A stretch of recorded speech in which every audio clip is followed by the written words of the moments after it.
నమస్కారం. Health talks with Vijitha కార్యక్రమానికి స్వాగతం.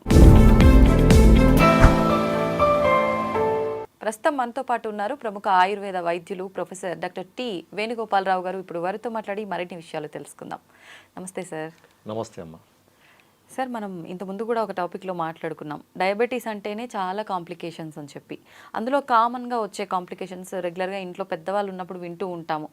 కాళ్ళలో మంటలు వస్తున్నాయని చెప్పి, వేడి ఏదో మంటల పక్కనే కాలు పెట్టినంతగా ఎక్కువగా మంటలు ఉన్నాయని చెప్పి, బాగా తిమ్మిర్లు ఎక్కుతున్నాయని చెప్పి, ఇలా రకరకాల రీజన్స్ చెప్తుంటారు. వినే వాళ్ళకి మనకు అనిపిస్తుంటుంది ఇది కామన్గా అందరిలో ఉంటాయి కదా, వీళ్ళలో ప్రత్యేకించి ఏమున్నాయని. కానీ వాళ్ళు ఎంత సఫర్ అవుతున్నారో దానివల్ల వాళ్ళకే అర్థమవుతుంది పాపం.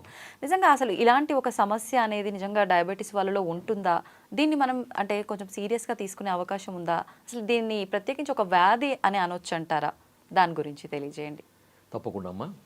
ధన్వంతరి నమః. ఫ్రెండ్స్,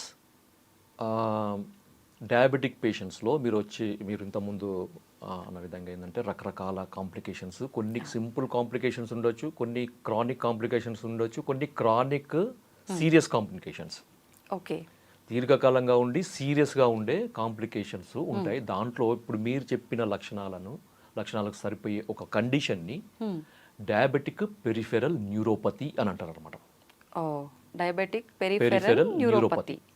దీంట్లో ముఖ్యంగా ఇప్పుడు నేను చెప్పిన ఈ రెండు సిమ్టమ్స్తో పాటు ఇంకేమైనా సిమ్టమ్స్ ఉంటాయా సార్? ఉంటాయమ్మా. ఎటువంటివి? సో దీంట్లో ముఖ్యంగా డయాబెటిక్ పెరిఫెరల్ న్యూరోపతిలో ఉండే లక్షణాలలో చాలా మందిలో మెజారిటీ వాళ్ళలో కనపడేది ఏంటంటే మంటలు, అరిపాదాలలో మంటలు.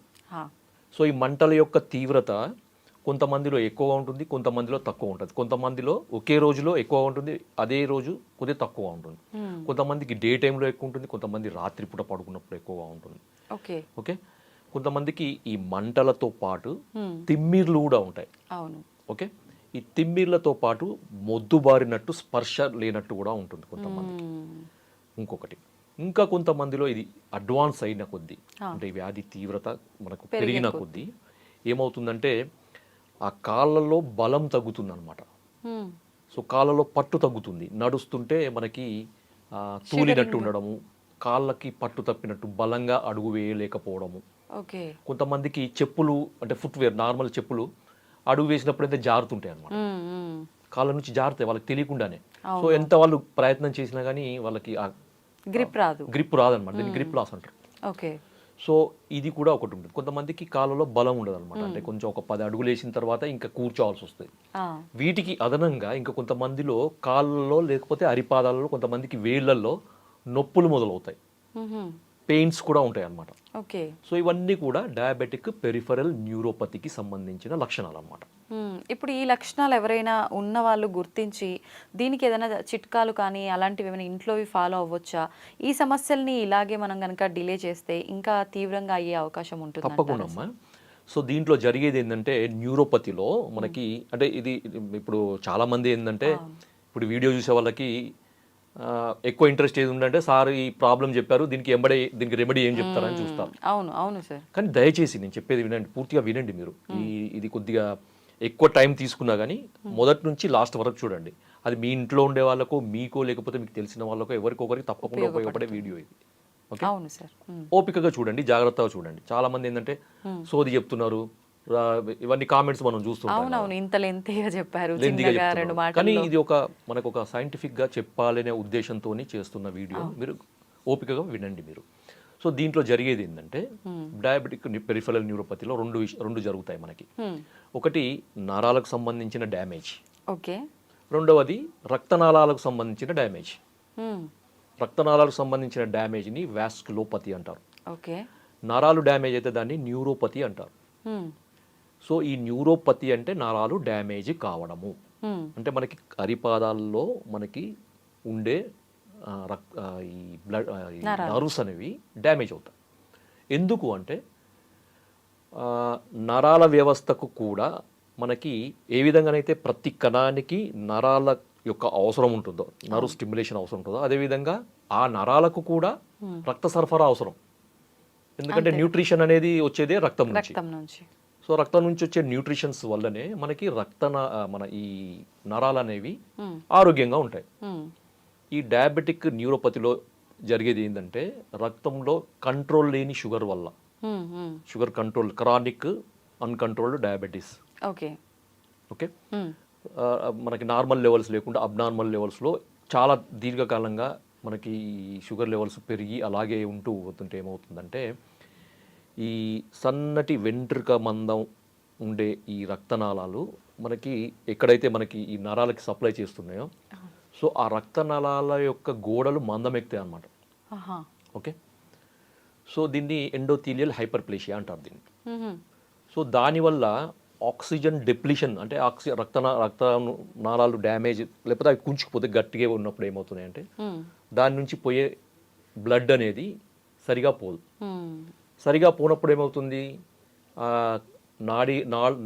నర్వ్స్కి అందాల్సిన విధంగా న్యూట్రిషన్ అందదు, ఆక్సిజన్ అందదు. అవును అవును. దీన్ని హైపోక్సియా అంటారు. సో క్రానిక్గా ఈ హైపోక్సియా ఉండడం వల్ల ఏమవుతుందంటే ఈ నరాలు అనేవి డ్యామేజ్ అవుతాయి. ఓకే, దీన్ని న్యూరోపతి అంటారు.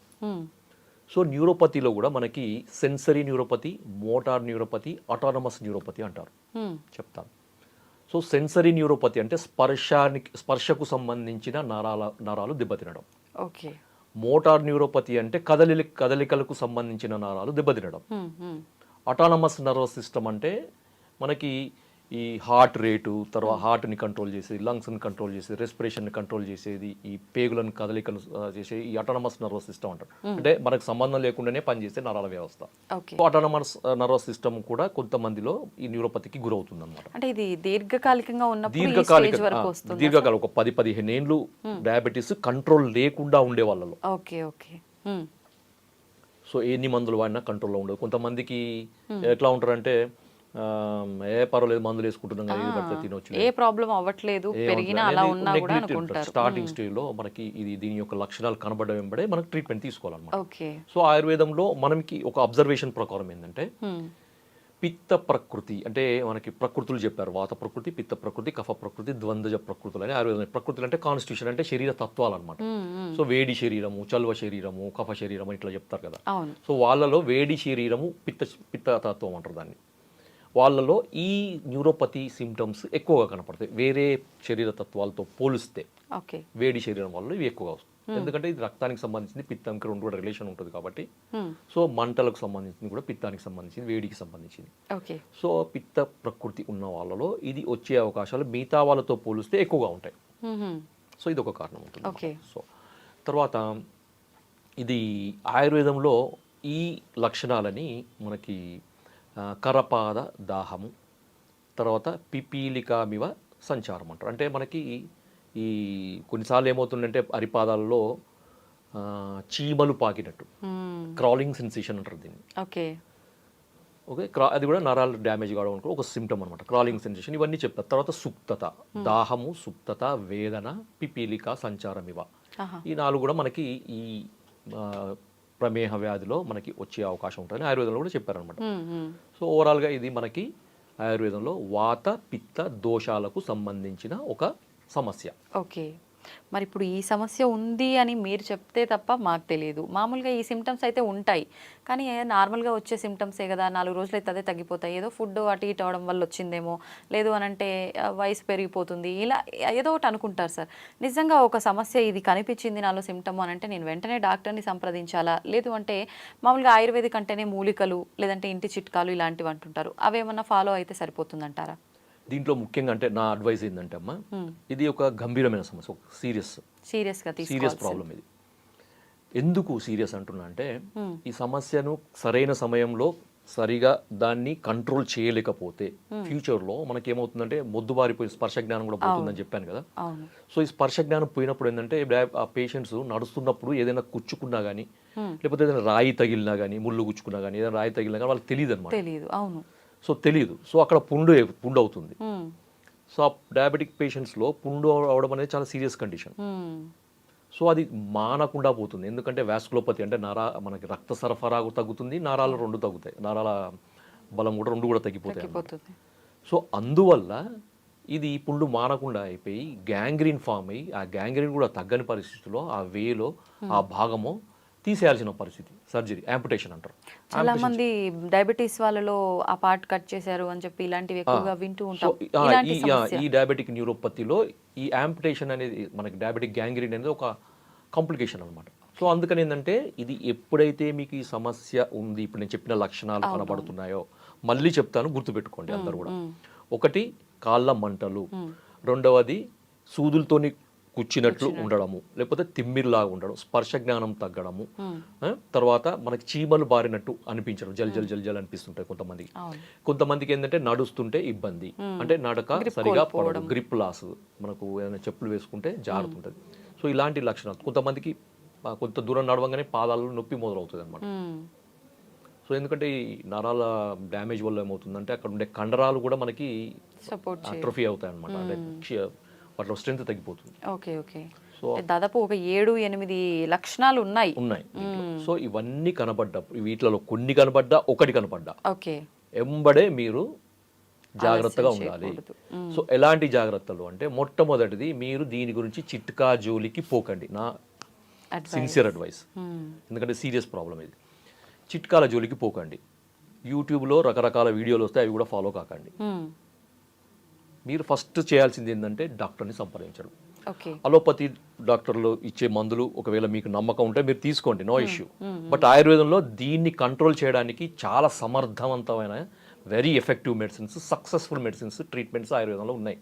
ఎంతకాలం వాడాల్సి ఉంటుంది సార్? ఆయుర్వేద మెడిసిన్ అనగానే కొన్ని మంత్స్ పాటు వాడాలి ఇది అని చెప్పి అంటూ ఉంటారు.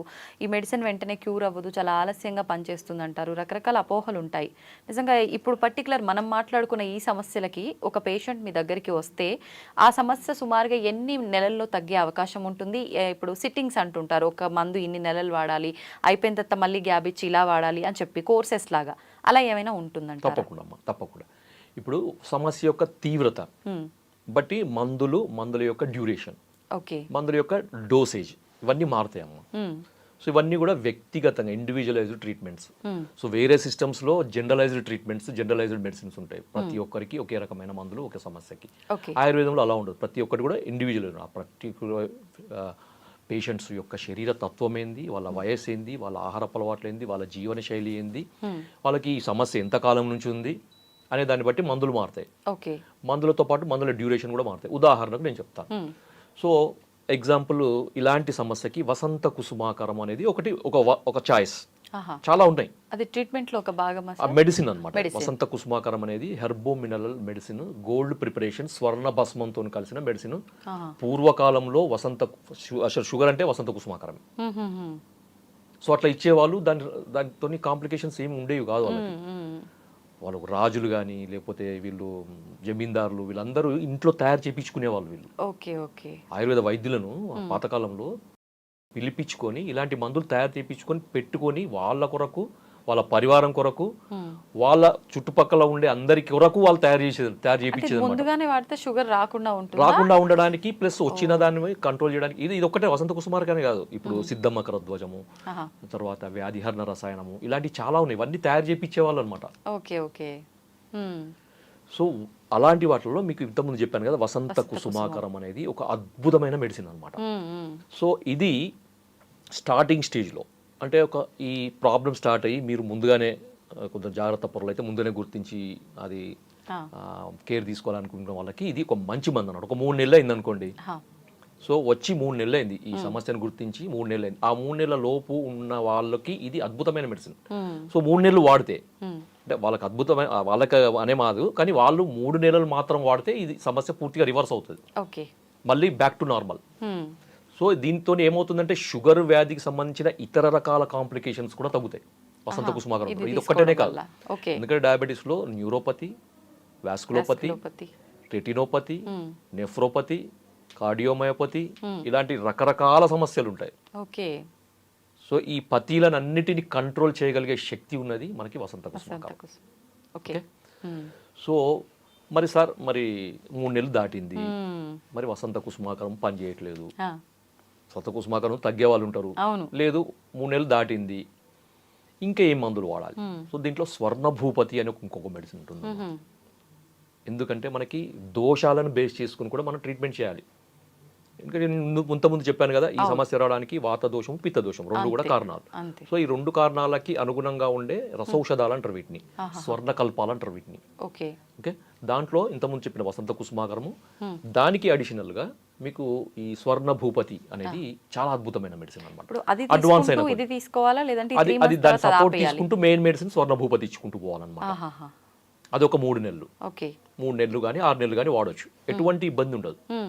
ఓకే, దీనికి ఇంకా ఇంకా కొన్ని రకాల మెడిసిన్స్ కూడా నేను చెప్తాను. తర్వాత బృహత్ వాత చింతామణి అని ఉంటుంది, ఎవరికైతే నొప్పులు ఎక్కువగా ఉంటాయి.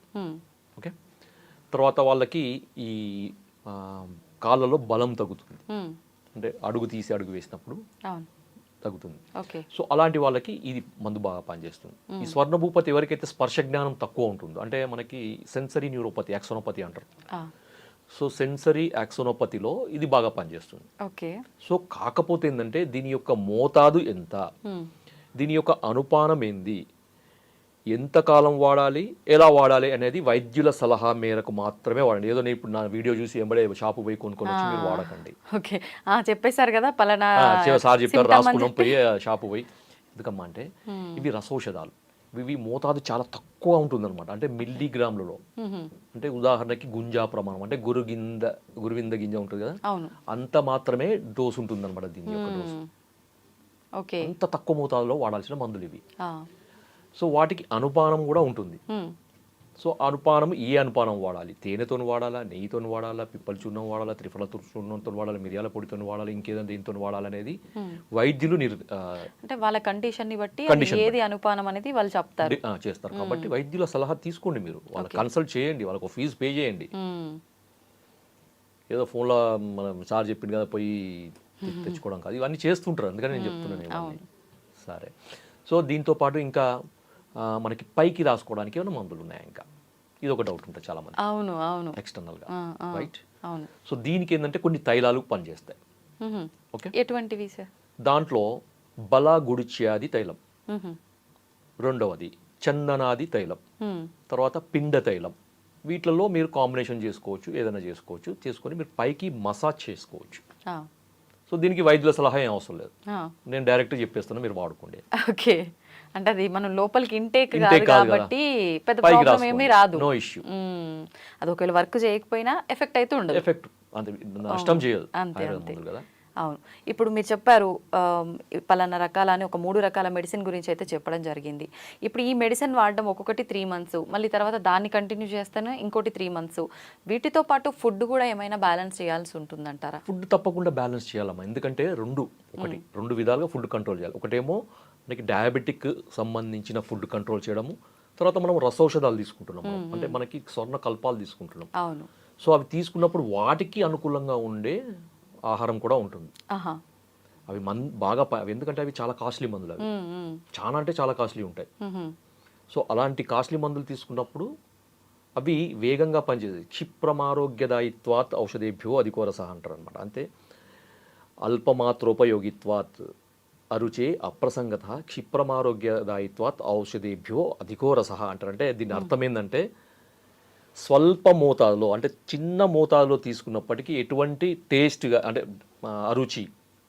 కొంతమందికి ఆయుర్వేద మందులు రుచి ఉండదు, అంటే టేస్ట్ నచ్చదు, దాని కలర్ నచ్చదు, స్మెల్ నచ్చదు, ఇలాంటివన్నీ ఏమి ఉండవు అనమాట వీటిలో. తర్వాత తీసుకున్నాక కొంతమందికి ఏదో వామిటింగ్ సెన్సేషన్ లాగా అంత కొంతమంది ఇట్లా ముఖమంతా ఇట్లా పెట్టేస్తారు, 36 రకాల జెస్చర్స్ పెడతారు అన్నమాట. సో అలాంటిది ఏమి ఉండదు అనమాట. సో అట్లాంటిది ఏమి ఉండకుండా స్వల్ప మోతాదులో తీసుకున్నప్పటికీ క్షిప్రమారోగ్యదాయిత్వం, అంటే వెంటనే రిజల్ట్ను చూపించేటి ఇంజెక్షన్స్ ఏవైతే మనకు కొన్ని రకాల ఇది పెద్ద టాపిక్ అమ్మ, రసౌషధాలు చాలా పెద్ద టాపిక్, నేను సూక్ష్మంగా చెప్తున్నాను. సో మనకి తొందరగా పనిచేస్తాయి ఇవి రసౌషధాలు. ఇప్పుడు చెప్పిన 3 కాదు, 36 రకాలు ఉన్నాయి. అవన్నీ కూడా మనకి కాంబినేషన్లో ఏ వాళ్ళకి ఉపయోగపడేది మనం చేసుకోవచ్చు. ఇప్పుడు తైలము అనేది కొన్ని మనకు బయట ఎక్స్టర్నల్గా మనకి చేసుకోవచ్చు, దానివల్ల ఇబ్బంది ఏమీ లేదు. ఫుడ్ విషయంలో ఏంటంటే ఒకటి ఈ వాడేటప్పుడు వంకాయ ఒకటి, గోంగూర ఒకటి, చింతపండు ఒకటి, తర్వాత నిలువ పచ్చళ్ళు, ఇవి మానేయాలి. ఇవి ఈ 4 ఎందుకు మానేయమని చెప్తున్నానంటే ఉప్పు పని కాదు, ఇవి రక్తాన్ని ఇడగొడతాయి. ఆయుర్వేద సిద్ధాంతం ప్రకారం ఏంటంటే రక్తాన్ని చెడగొడతాయి. రక్తం చెడినప్పుడు రక్తనాళాలు చెడిపోతాయి, రక్తనాళాలు చెడిపోయినప్పుడు నర్వ్స్ చెడిపోతాయి, నర్వ్స్ చెడిపోయినప్పుడు టోటల్ డ్యామేజ్. ప్లస్ ఏంటంటే మనకి వీటికి వ్యతిరేకంగా ఉంటాయి అనమాట. మనం వాడే మందులకి వీటి యొక్క గుణాలు వ్యతిరేకంగా ఉంటాయి, కానీ ఆపోజిట్ డైరెక్షన్లో మనకి ఈ వ్యతిరేక గుణాలు ఉన్నప్పుడు మందు నలిఫై అవుతుంది అనమాట. ఓకే. సో ఇంత కాస్ట్లీ మందు కూడా పని చేయకుండా అవుతుంది, లేకపోతే తక్కువగా పనిచేస్తుంది. ఓకే. సో అందువల్ల మనకి ఇది చేయాలి. తర్వాత దీనికి సంబంధించింది ఇంకా ముఖ్యమైన చాలా ఇప్పుడు నేను చెప్పిన పార్ట్ ఒకటి, ఇదైతే ఎంత ముఖ్యం, దీనికంటే 2 రెట్ల ముఖ్యమైనది ఏంటంటే పంచకర్మ ట్రీట్మెంట్స్. ఎలా ఉంటుంది సార్ ఈ ట్రీట్మెంట్? పంచకర్మ ట్రీట్మెంట్స్లో మనకి వస్తికర్మ అనేది ఒకటి ఉంటుందమ్మా. వస్తికర్మ అంటే మీకు అర్థం కావడానికి చెప్తున్నాను, it's just like enema, but it's not enema.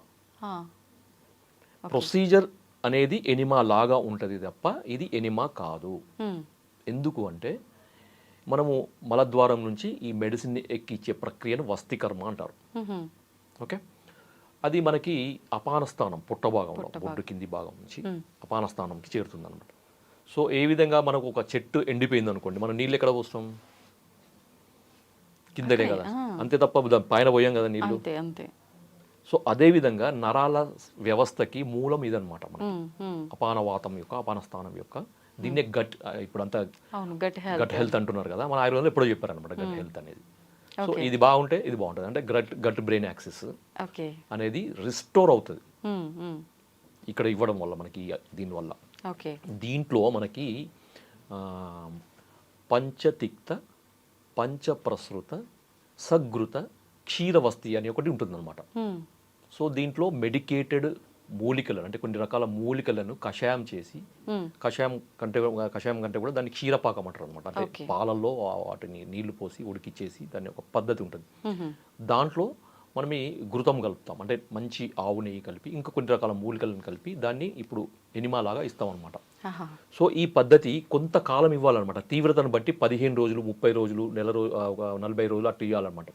So ఇవ్వడం కూడా ప్రతిరోజు, కొంతమందికి 10 రోజులు గ్యాప్ ఇచ్చిన తర్వాత మళ్ళీ 10 రోజులు ఇచ్చి మళ్ళీ 10 రోజులు అట్లా చేసుకుంటూ పోవడం. అంటే 10 నుంచి ఒక 30 సిట్టింగ్స్ల వరకు పడతాయి అనమాట. ఎవరైనా తీసుకోవచ్చు, మొదటి డే 1 ప్రాబ్లం స్టార్ట్ అయినప్పటి నుంచి తీసుకోవచ్చు అనమాట. ఓకే. ఇది చాలా మంది పేషెంట్స్ కి మేము చూస్తున్నాం అనమాట. చాలా అద్భుతమైన రిజల్ట్స్ ఉంటాయి. ఇప్పుడు 30 సిట్టింగ్స్ సుమారుగా అంటే ఎన్ని మంత్స్ పడుతుంది? అంటే ఇప్పుడు 10 రోజులు గ్యాప్ ఇచ్చినాం అనుకోండి, 30 అంటే ఒక 3 నెలలు పడుతుంది అట్లా. ఓకే. సో 10 రోజులు ఇవ్వాలి, 10 రోజులు గ్యాప్ ఇవ్వాలి, మళ్ళీ 10 రోజులు మళ్ళీ అట్లా 2 నెలలు 3 నెలలు, అది ఎంత క్యాలిక్యులేషన్ ఉంటుంది కదా. సో దాని ప్రకారం ఇచ్చేవాళ్ళు. కొంతమందికి ఇంకెక్కువ పట్టవచ్చు. సో మధ్యలో కొంతమందికి ఏం చేస్తామంటే తైలవస్తి అని కూడా ఇస్తాం అనమాట. సో ఆయిల్ తోని కూడా ఇప్పుడు ఈ వస్తి కర్మ చేస్తాం అనమాట, కొన్ని రకాల మెడికేటెడ్ ఆయిల్స్. సో కషాయవస్తితోని మనకు కొద్ది వరకు, తైలవస్తితోని కొద్ది వరకు, ఇవన్నీ ఒక సింక్రొనైజ్డ్ మేనర్లో పనిచేసి ఈ నర్వ్స్ అనేవి, చెడిపోయిన నర్వ్స్ అనేవి తిరిగి పుంజుకునే అవకాశం ఉంది. రక్త సరఫరా మళ్ళీ రిస్టోర్ అవుతుంది. రక్త సరఫరా రిస్టోర్ అయినప్పుడు నర్వ్ డ్యామేజ్ అనేది కూడా రిస్టోర్ అయ్యే అవకాశం ఉంటుంది, తప్పకుండా ఉంటుంది. మేము చూసాం చాలా మందికి. తర్వాత దీంట్లో ఏంటంటే ఇంకా కొంతమందిలో మనకి మా టీం తయారు చేసిన మెడిసిన్ ఒకటి, ఆయిల్ ఒకటి ఉంది, దాని పేరు మధుమేహ మిహిర తైలం అని. సో దీన్ని ఇంటర్నల్ గా తీసుకోవాలి, ఎక్స్టర్నల్ గా తీసుకోవాలి, వస్తికర్మ, ఈ 3 రకాలుగా వాడాలి. మధుమేహ మిహిర తైలం ఇది అద్భుతమైన మెడిసిన్ అనమాట ఇది. సో దీంట్లో మంటలు తగ్గడము, తర్వాత నొప్పి తగ్గడము, స్పర్శ జ్ఞానం రిస్టోర్ కావడం, సో ఇవన్నీ కూడా మనం పేషెంట్కి, ఏ పేషెంట్కి అవసరం ఉందో వాళ్ళకి ప్రిస్క్రైబ్ చేస్తాం అనమాట. ఓకే. నిజంగా టాపిక్ మనకు లెంత్ ఎక్కువైనా కూడా టోటల్ ఇన్ఫర్మేషన్ అంతా కూడా ఈ టాపిక్ లో మొత్తం కవర్ అయిందనే చెప్పాలి సార్. నిజంగా ఏదైనా సిమ్టమ్ కనిపించింది అని అంటే, అమ్మో దీనికి ఇదవుతుందేమో, దానికి అదవుతుందేమో, ఈ టెన్షన్ అంతా ఉంటుంది, అదంతా కూడా క్లియర్ అయిపోతుంది వీడియో క్లియర్ అవుతుంది. వాళ్ళకి ఒక ధైర్యం. ఇప్పుడు చాలా మంది నాకు ఫోన్ చేస్తారమ్మా, సార్ మీరు చెప్పిన టాపిక్ చూసినాక మాకు ధైర్యం వచ్చిందని. చాలా డిప్రెషన్ లో ఉండే, ఆ మందులు వాడి ఇంజెక్షన్ తీసుకొని మాకు విసుగు వచ్చింది, మీరు చెప్పిన తర్వాత మాకు ధైర్యం వచ్చింది. అవును. ట్రీట్మెంట్ కూడా, పేషెంట్ కి ట్రీట్మెంట్ ఎంత యూజ్ అవుతుందో, వాళ్ళని మోటివేట్ మాటల ద్వారా, ఈ విధంగా మాటలు వింటే కూడా చాలా వరకు వాళ్ళకి సినీ ఫీల్డ్ వాళ్ళు వచ్చి, పొలిటీషియన్స్ వచ్చి. Okay. Thank you sir, thank you very much. జై ఆయుర్వేద.